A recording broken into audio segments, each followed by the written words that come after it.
Welcome back on commerce hurricanes. दोस्तों, जैसा कि हम पहले भी पढ़ चुके हैं कि अकाउंटिंग एक बहुत लेंदी प्रोसेस है और हमारे बिजनेस का जो लाइफ टाइम है वो भी बहुत लेंदी होता है और इसीलिए हम पूरे लाइफ को छोटे छोटे पीरियड्स में डिवाइड करते हैं जो कि 12 मंथ्स का होता है, जिसे हम अकाउंटिंग पीरियड कहते हैं, है ना। और हमारा अकाउंटिंग पीरियड जब स्टार्ट होता है तो वो एंड भी होगा और जब वो एंड होगा तो हमारी बुक्स ऑफ अकाउंट्स क्लोज कर दी जाएंगी और फिर नेक्स्ट डे नेक्स्ट ईयर की बुक्स ऑफ एंट्रीज दोबारा से स्टार्ट की जाएंगी। तो ऐसा तो नहीं है कि हमने जब बुक्स क्लोज की तो उस टाइम हमारे पास जो कुछ भी पड़ा हुआ था हम उसको फेंक देंगे और फिर नए सिरे से काम शुरू करेंगे, ऐसा तो नहीं है। जो जो एसेट्स हमारे पास पड़ी हैं या जो लाइबिलिटीज हमारे ऊपर क्रिएट हो गई हैं वो तो हमारे पास आगे भी चलती ही रहेंगी, है ना। इसीलिए हम उन चीजों को नेक्स्ट ईयर में कैरी फॉरवर्ड करते हैं और इसी कॉन्सेप्ट को बोला जाता है ओपनिंग एंट्रीज। यानी कि जब आप अपनी पिछले साल की बुक्स क्लोज करके उसमें बचे हुए बैलेंसेस को नेक्स्ट ईयर की बुक्स में शो कर देते हैं और फिर काम स्टार्ट करते हैं, उसे ओपनिंग एंट्री कहते हैं।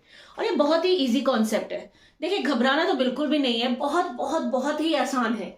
तो जल्दी से हम इसका एक क्वेश्चन देखते हैं कि ओपनिंग एंट्रीज बनती कैसे हैं। इसके पीछे एक लॉजिक बता दूं मैं आपको। फर्म के पास जितनी भी एसेट्स पड़ी होंगी उन सब का नेम आप डेबिट में लिखेंगे। ठीक है, क्या कहा मैंने? फर्म के पास जितनी भी एसेट्स हैं उन सबको आप डेबिट साइड पर लिखेंगे और फर्म के पास जितनी भी लाइबिलिटीज हैं वो सारी आप क्रेडिट साइड पर लिखेंगे, क्योंकि फर्म के पास एसेट्स का मतलब उस चीज पर उसका अधिकार है और जिस भी चीज पर हमारा अधिकार होता है वो हमारी अपनी होती है, हम उसको डेबिट में लिखते हैं। और लाइबिलिटीज यानी जो जो उधारी हमें बाहर वालों की देनी है उन सबके नेम्स हम क्रेडिट साइड पर लिखेंगे। उसके बाद हम उसमें एक छोटी सी चीज सीखेंगे कि क्या किया जाता है इन एंट्रीज को लिखने के बाद। तो चलिए जल्दी से वीडियो स्टार्ट करते हैं, ज्यादा टाइम आपका वेस्ट नहीं करूंगी। बट एक बात कहना चाहूंगी कि अगर चैनल पर आप नए हैं और अभी तक चैनल सब्सक्राइब नहीं किया है तो प्लीज चैनल को सब्सक्राइब कर दीजिए और वीडियो अगर पसंद आए तो दोस्तों के साथ शेयर कीजिएगा, लाइक कीजिएगा, कमेंट करके बताइएगा वीडियो आपको कैसी लगी। तो देखिए जल्दी से, जैसा कि मैंने बोला एसेट्स को डेबिट में लिखना है, लायबिलिटीज को क्रेडिट में लिखना है। तो आपके सामने एक क्वेश्चन है, आप उसको देखिए और फिर हम उससे ओपनिंग एंट्री बनाते हैं। एसेट्स में दिया हुआ है cash 8000, bank balance 20000, stock 54000, debtors 47000। Debtors के आगे नेम्स दिए हुए हैं जैसे अशोक, पवन, विवेक, यानी ये वो 3 लोग हैं जिनसे हमें पैसा रिसीव करना है, क्योंकि डेटर्स का मतलब होता है जिसको हमने सामान उधार में बेचा था और कुछ टाइम बाद वो हमें कैश पे कर देगा।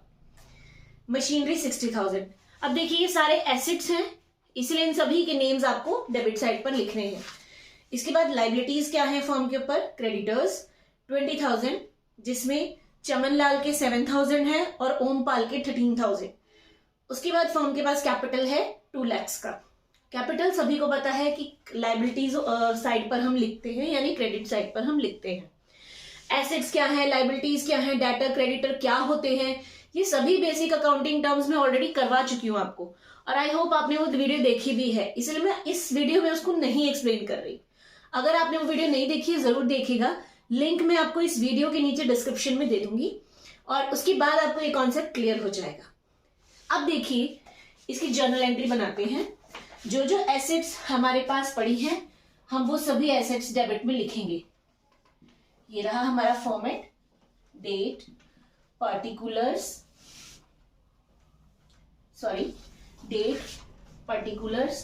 लेजर फोलियो एंड रुपीज, यानी डेबिट एंड क्रेडिट। अब देखिए हमारे पास क्या क्या चीजें हैं। सबसे पहले हमारे पास उसने बताया कि 1 अप्रैल में कैश है बैंक के फर्म के पास, तो हमने लिखा कैश अकाउंट डेबिट। उसके बाद बैंक बैलेंस है तो हम लिखेंगे बैंक अकाउंट डेबिट। स्टॉक, जितने भी एसेट्स हैं उन सबको डेबिट करते जाइए, stock account debit. Ashok debit, Pawan, Vivek debit.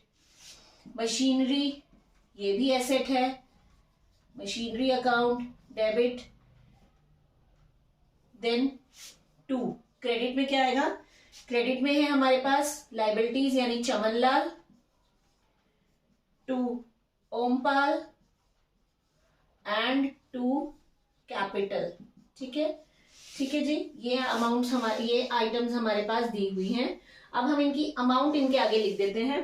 Cash है हमारे पास 8,000, ये है 20,000, 54, 12, 15, 20,000, 60,000। और चमनलाल के पास है 7,000 की उधारी, 13,000 और कैपिटल दे रखा है 2 लाख। ठीक है, इस तरीके से आपको ओपनिंग एंट्री बना लेनी है। अब देखिए, हम जानते हैं कि एसेट्स और हमारी डेबिट साइड और क्रेडिट साइड हमेशा इक्वल होती है, यानी कि ओपनिंग एंट्री बनाते समय जब हमने सारी आइटम्स को ट्रांसफर कर दिया तो ये दोनों साइड इक्वल होनी चाहिए, है ना। अब एक बार टोटल करके चेक कर लीजिए क्या ये इक्वल आ रही है। अगर ये इक्वल आती है फिर तो बहुत अच्छी बात है। इन केस ये इक्वल नहीं आती तो अब आप क्या करेंगे, यही कॉन्सेप्ट मुझे आपको कराना है। अगर हमारी डेबिट साइड कम पड़ जाए, पहले हम टोटल कर लेते हैं फिर मैं आपको बताती हूँ कैसे निकालें। ठीक है, 20 + 8 28,000, ये बन रहा है हमारा 189,000।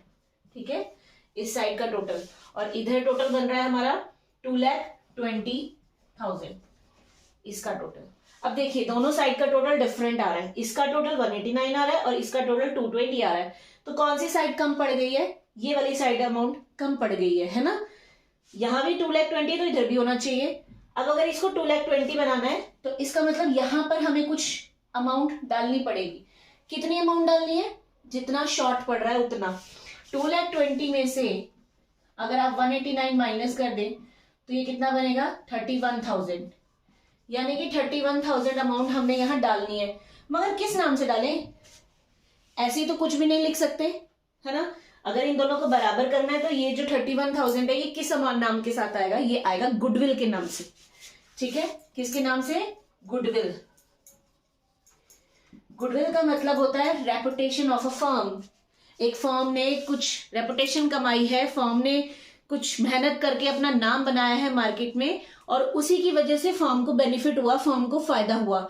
यानी कि अगर फर्म की ये डिफरेंस खत्म करना है तो ये फर्म ने जो एक्स्ट्रा अमाउंट कमाई है ये गुडविल की वजह से कमाई है और हमें वो अमाउंट गुडविल के नाम से ट्रांसफर करनी है। तो जब भी आपकी ये वाली एसेट वाली साइड मतलब डेबिट साइड शॉर्ट पड़े, कम पड़े, तो आप डिफरेंस की अमाउंट को गुडविल के नाम से लिखेंगे। ये हो गई हमारी ओपनिंग एंट्री। स्क्रीनशॉट भी ले लीजिए आप ताकि आपको क्लियर हो जाए। अब हम एक क्वेश्चन और देखते हैं जिसमें हमारी ये वाली साइड शॉर्ट पड़ती है। अभी क्या था, हमने जब टोटल किया तो इधर कम पड़ रहा था और हमने गुडविल के नाम से लिखा। अगर इधर वाली साइड शॉर्ट पड़ जाए तो हम क्या करेंगे। तो क्वेश्चन आपके सामने है, देखिए कैश दे रखा है 500, बैंक ओवरड्राफ्ट 1,000। बैंक ओवरड्राफ्ट आपके ऊपर लाइबिलिटी है क्योंकि इसका मतलब होता है कि आपने बैंक से ज्यादा पैसा निकाल लिया। आपके अकाउंट में पैसा नहीं था फिर भी आपने उधारी में ज्यादा पैसा निकाल लिया, तो कभी ना कभी चुकाना ही पड़ेगा। देन डेटर्स है 7,000, बिल्डिंग है 6,500, कंप्यूटर्स है 3,500। अब आपको इसका जर्नल एंट्री बनाना है। तो जो जो एसेट्स हमारे पास हैं हम उनको लिखते हैं। पहले